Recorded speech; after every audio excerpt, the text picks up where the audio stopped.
All right, in today's video, I'm going to be showing you a little demonstration, a little technique on how to test out the EVAP solenoids.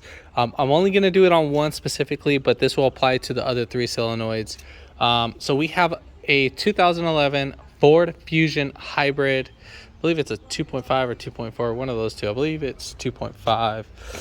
Let's see, is it 2.5? Well, yeah, let's just say 2.5.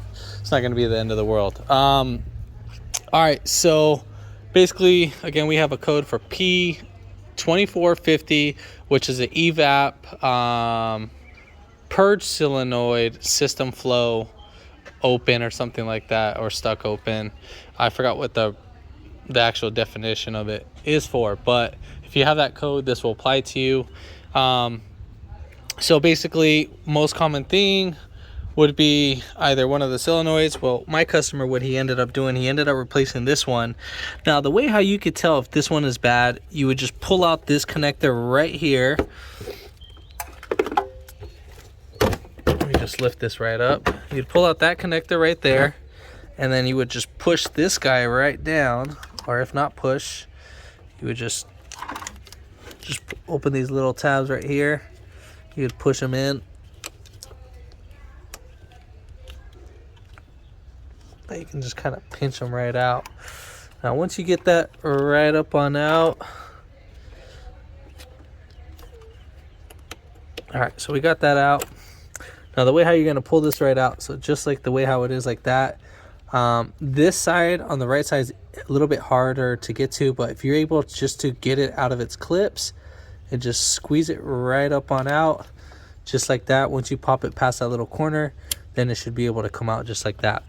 All right, so with this being disconnected, what you need to go ahead and do is you need to go ahead and pull this right out, the connector too as well. My customer did this because the tab is broken, so I'm not going to deal with it to put it all back together. So once you disconnect this, you're going to go start the car, make sure that the engine is on the running side and not the hybrid, so where it's just not at a complete idle. We want the engine to run. So while that's disconnected, and if you hear air getting sucked in, this is defective right off the bat.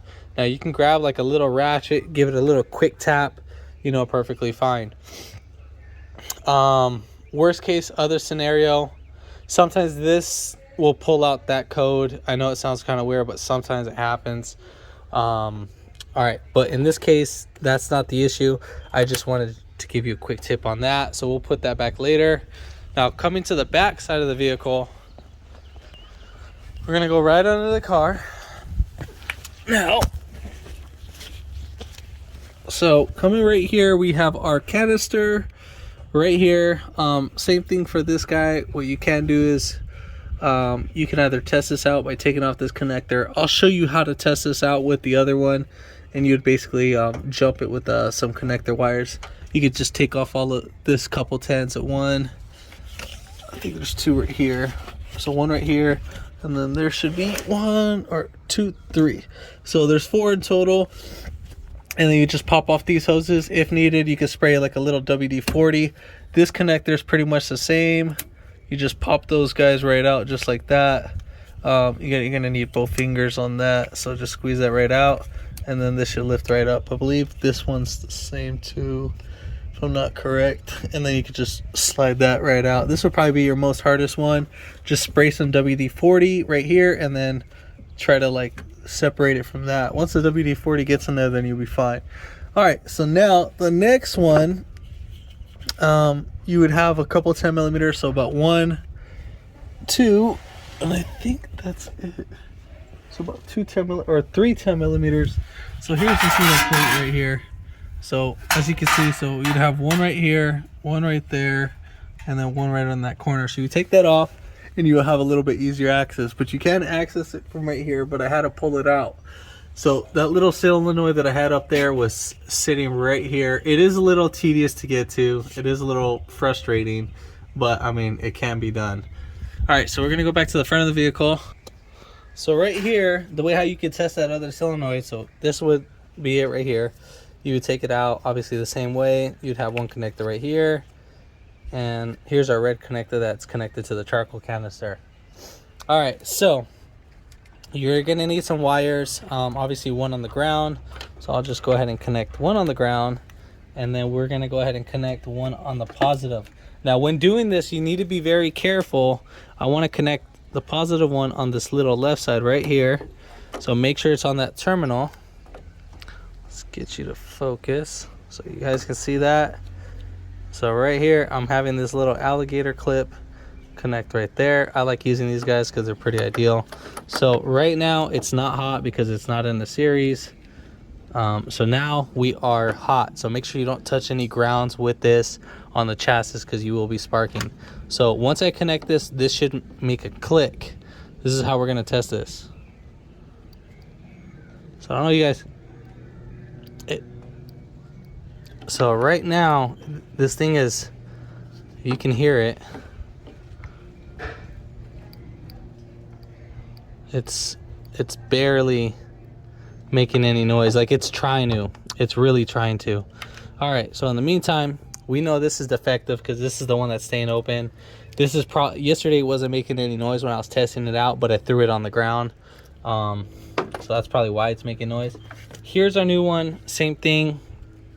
I'm gonna go ahead and test it, and I'm gonna go ahead and, you should hear a loud click.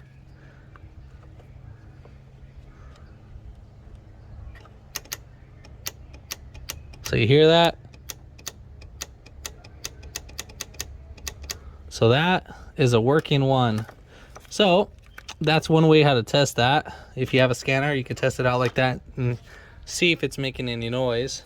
But pretty much that's ideal. Part number for this guy, let's see, I believe it's B as in boy, Echo, E as in Echo, 5, Z as in Zebra, 9, Delta, 683, A as in Alpha.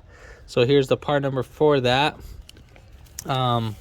Very simple testing procedure on this, so really nothing too crazy.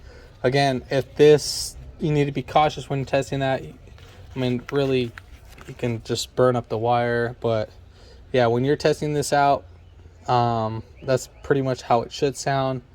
And if it doesn't sound like that, then you need to go ahead and replace this unit. This unit from the dealership, it's about, I want to say about $170 apart from tax as of this moment right now. But if this video helped you out, oh, and if that's how you would test out the other solenoid, you can also test out this solenoid too as well. But yeah, if this video helped you out, give it a thumbs up, comment down below if you have any questions, and hit that subscribe button for more upcoming videos in the future. And thanks for watching.